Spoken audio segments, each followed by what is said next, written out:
Are you wondering if you're dealing with a bad boss at work? Well, stick around because in this video, I'm going to share with you 10 common bad boss types that you might experience in your career.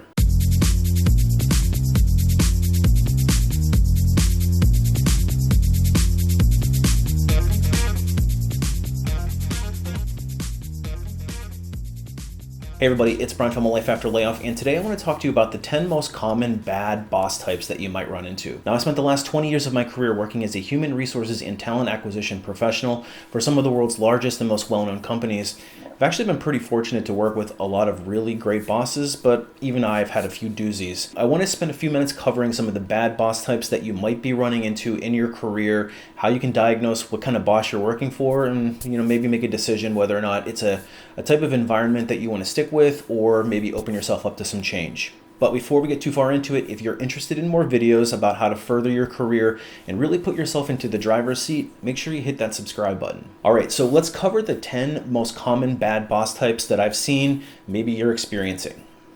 The first type of bad boss would be the narcissist boss. This type of boss is pretty easy to identify. They usually have a very inflated sense of self-worth, and they walk around the office like they own the place. In some cases, they actually might own the place. But in general, they have a larger-than-life ego, and they like to be the center of attention. Now, this type of boss also comes across as being very charming to the outside world. So other departments and people that may see them might think that this person is charming, but when you get behind closed doors, their true nature comes out. So what kind of characteristics does a narcissistic boss have? Well, generally speaking, they're going to be very defensive of their position and very defensive of their accomplishments, even if it's at the expense of you. So you might find yourself accomplishing something and having somebody else in another department recognizing it. And a narcissistic boss isn't going to take too kindly to that because they're going to take it as a shot against what they've accomplished. So they might tear you down in front of others in order to make themselves look better. So it's unlikely that you're going to get a whole lot of praise from the narcissistic boss because they want all the attention on themselves.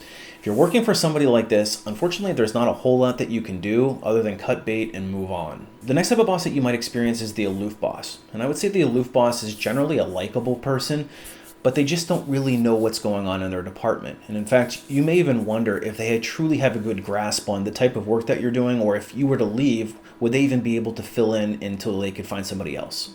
And an aloof boss is somebody that is generally not well connected to what you're working on, the teams that you support, and they're generally not going to be much help to you clearing up roadblocks. And if you've worked for an aloof boss, you're probably going to find yourself having to remind them repeatedly to follow up on things that they committed to. All right, so what about the workaholic boss, which is the next type of boss? Now, this boss is pretty easy to recognize as well. They are somebody that is extremely dedicated to what they do. They're usually the first person in the morning turning on the lights. They're the last person leaving at night, turning off the lights and locking the door. Now, if you're wondering if you have a workaholic boss and you're watching this on a Saturday or Sunday, look at your email or look at your phone and see if they're sending you emails. If they are, chances are high that you're working for that workaholic boss. Now, there's nothing wrong with being dedicated to your work, but the problem becomes when they expect you to have the same level of dedication that they do. And this is particularly important or particularly prevalent when you're dealing with an owner of a company. And I like to follow Gary Vee. Gary Vee is very vocal about employees are never going to be as dedicated to the mission as you, the owner. And that's just the nature of it. So if you're working for a workaholic boss and that's just not the type of environment that you want to be in, you might need to look at a different opportunity. On the other side of the spectrum, we've got the absent boss. The absent boss is somebody that you rarely see. They come and go as they please. They never really post their office hours. You never really know if you're ever going to be able to connect with them. The issue is that if you actually need them to clear roadblocks for you, they're rarely found.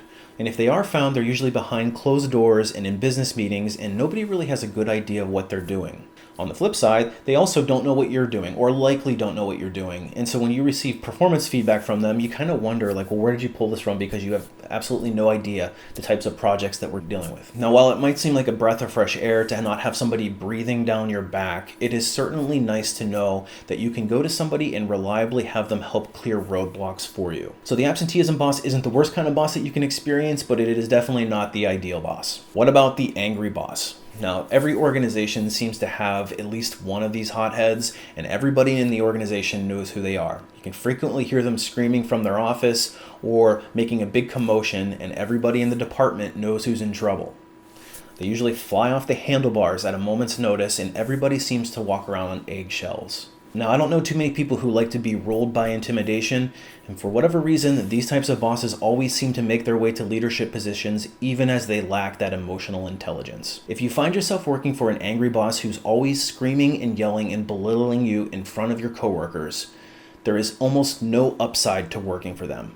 My suggestion would be to absolutely update your resume and get out of that toxic situation. All right, so what about another kind of boss, the micromanager? If you find yourself working for a micromanager, they're usually somebody that's going to be breathing down your neck.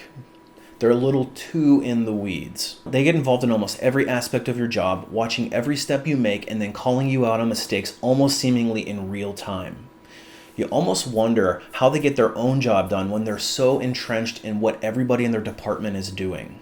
They're generally perfectionists who nitpick everything that you do, and they hold you to a nearly impossible standard. Next, we have the unqualified boss. Now, the unqualified boss is not necessarily a bad person, but they found themselves in role because either they were in the right place at the right time or they got over-promoted. In general, the unqualified boss is somebody that just doesn't have enough experience being a leader in order to be truly effective.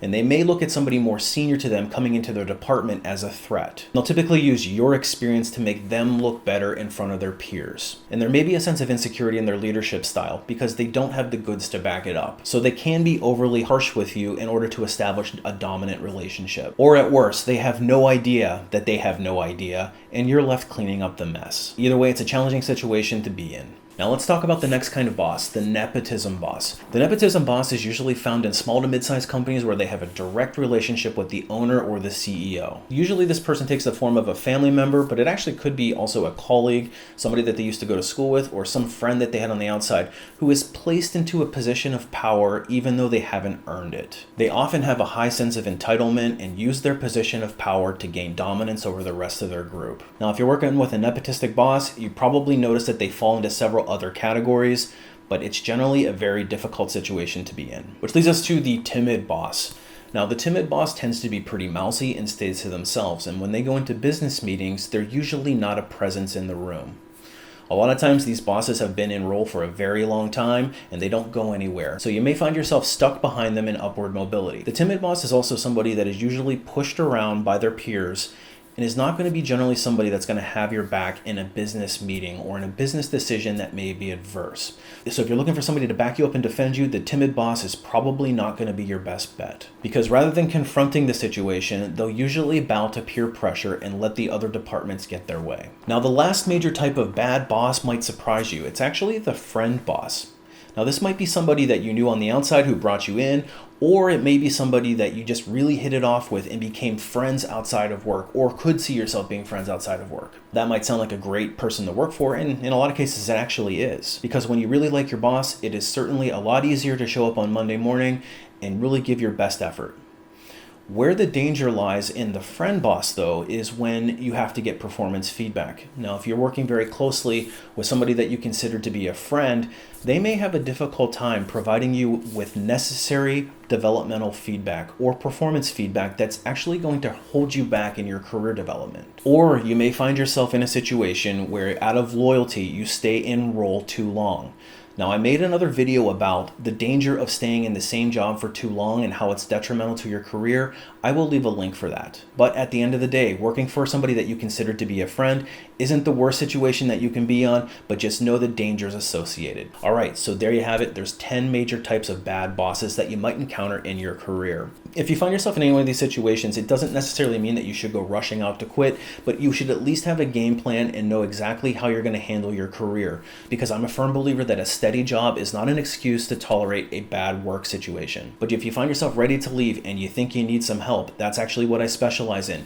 I've got a website called alifeafterlayoff.com. It's loaded with tips and tricks, all from a recruiter and insider's perspective on how to position yourself the strongest to the open market and get the best possible offer. I've also got some training courses where I share my most powerful and intimate insider knowledge. One is how to navigate through the entire hiring process of a major Fortune 500 company and ultimately land the best offer. And I've also got another course on how to write resumes that actually get results. Hey, if you found value in this video, I would really appreciate a thumbs up because that helps other people find the content that they're looking for in their career search. Appreciate you watching, and we will see you on the next one.